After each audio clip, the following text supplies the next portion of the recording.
Surprise interculturelle. Intercultural surprises. Surpresas interculturais. Intersanskritic आश्चर्य. Surprise interculturelle. Sorpresas interculturales. Bonjour et bienvenue dans Surprise interculturelle, le podcast qui vous fait voyager et mieux comprendre les cultures du monde. Je suis Charlotte Courtois, conférencière en diversité culturelle et fondatrice de l'ONG Constellatio. Je vous propose de vous raconter des histoires et anecdotes de voyage où j'ai été surprise par des réactions ou des coutumes d'ici et d'ailleurs. Le but ? Découvrir ensemble ce qui est à la base de ces surprises pour savoir comment décoder, comment réagir et comment anticiper tout ça. Allez, je vous laisse découvrir l'épisode du jour. Bonne écoute!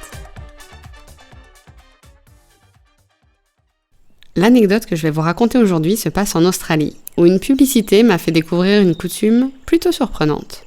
Bon, je vais pas revenir en détail sur l'Australie et pourquoi j'étais là-bas, et le fait que j'adore le camping sauvage, les kookaburras, que j'ai adoré faire un saut en parachute au-dessus de la Great Ocean Road. Je vous laisse réécouter les anciens épisodes pour ça.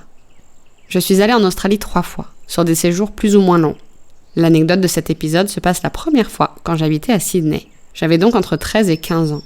Autant vous dire que je ne buvais pas de bière. C'est pourtant de ça que je vais vous parler. De ça et de pub. Pas de pub, de pub. Et de l'étiquette lorsqu'on est invité chez les gens. Si vous ne connaissez pas les pubs australiennes, franchement, allez faire un tour sur YouTube pour un florilège de celles-ci. L'humour australien est connu worldwide et c'est pas pour rien. Et je peux vous dire que ça transparaît nettement dans les publicités. Bon, j'avoue, je viens de me faire une pause dans l'écriture de ce podcast et j'ai enchaîné les pubs pendant une bonne demi-heure du coup. Alors on a le mec qui promène son tout petit chien et qui veut rejoindre ses potes pour boire une bière dans un pub, où les chiens ne sont pas admis évidemment, donc il le fait passer pour un chien aveugle. On a le blind date où la nana pète dans la voiture en attendant le mec avant de se rendre compte qu'il y a un couple assis à l'arrière. Et on a la pub pour la crème solaire Banana Boat avec le petit qui chante Banana Boat, tu tu tu tu tu, Banana Boat. Voilà, ça vous donne une petite idée. Et moi, la pub dont je vais vous parler, c'est une pub pour une bière, que je suis incapable de retrouver sur internet, donc je ne peux pas pouvoir vous dire la marque. De mémoire, il s'agit d'un homme qui arrive à une soirée chez des amis avec un pack de bière de marque anonyme sous le bras. Il salue tout le monde, c'est la fête, il met la bière au frigo.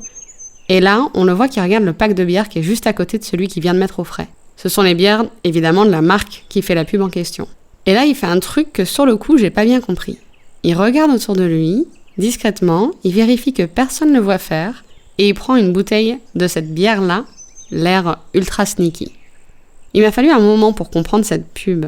Et si vous êtes comme moi, je vais vous l'expliquer. En Australie, il existe le concept du BYOB, c'est-à-dire Bring Your Own Bottle. Ramène ta propre bouteille. C'est valable dans les restaurants, où on peut venir avec sa boisson et on paye une sorte de droit de bouchon, mais c'est aussi valable pour les soirées chez les amis ou pour les barbecues sur la plage. En gros, chacun ramène sa boisson. Normal, vous me direz. En France, quand on a une soirée avec un peu de monde, c'est un peu pareil. Oui, mais, manifestement, en Australie, la coutume veut qu'on boive en priorité ce qu'on a ramené.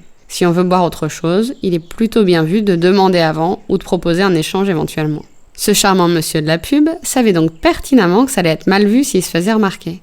Mais bon, faut le reconnaître, c'est tellement tentant de troquer une bière bas de gamme contre une bonne bière. En parlant de ça, vous savez comme on voit la bière Foster's partout en France et qu'elle est présentée comme étant la bière australienne par excellence ? Bah en fait pas du tout. En Australie, elle est nettement moins consommée que d'autres marques comme la VB ou la Tooheys. Comme quoi, il faut se méfier de ce qui est présenté comme étant typique d'un pays à l'étranger. Qu'est-ce que j'ai envie que vous reteniez de cette anecdote ? Que l'étiquette, ou comment on est supposé se comporter en société, peut changer d'un pays à l'autre, certes, mais aussi que ça peut être vraiment discret, difficile à identifier. Honnêtement, certes, je ne buvais pas d'alcool à l'époque, mais mes parents, s'il n'y avait pas eu cette pub, auraient sûrement fait quelques faux pas chez des Australiens. Il n'y a pas de secret, poser des questions est essentiel. Mais parfois, même les habitants du pays ne sont pas conscients de ces petites règles sociales. Ça se fait souvent vraiment naturellement en fait. Donc soyez aussi attentifs que vous le pouvez. N'hésitez pas à demander à des locaux ce qui est bien vu ou au contraire, ce qui est considéré comme mal élevé quand vous êtes invité chez des gens. Et une astuce souvent sympa, c'est de demander à d'autres expatriés ou voyageurs s'ils ont remarqué des choses en particulier. Parce que le fait d'avoir un regard extérieur peut aussi aider. Et bien sûr, gardez l'œil. Si vous avez l'impression que quelqu'un a l'air agacé ou vexé, posez la question de pourquoi et montrez que vous avez vraiment envie de comprendre et d'apprendre. Ça peut débloquer très vite la situation et éviter qu'elle se reproduise. J'adorerais que vous me laissiez un commentaire sous cet épisode ou que vous me partagiez sur LinkedIn ou sur Instagram des exemples qui vous ont surpris dans d'autres pays. Ah oui, et je sais pas ce que je suis censée dire légalement par rapport à la bière, alors évidemment, c'est avec modération, tout ça. C'est fini pour aujourd'hui, je vous donne rendez-vous la semaine prochaine pour un nouvel épisode hors série qui va vous plaire, j'en suis certaine. Et je vous donne rendez-vous également dans 2 semaines pour vous raconter une anecdote qui se passe au cœur de l'Amazonie. Allez, à très vite.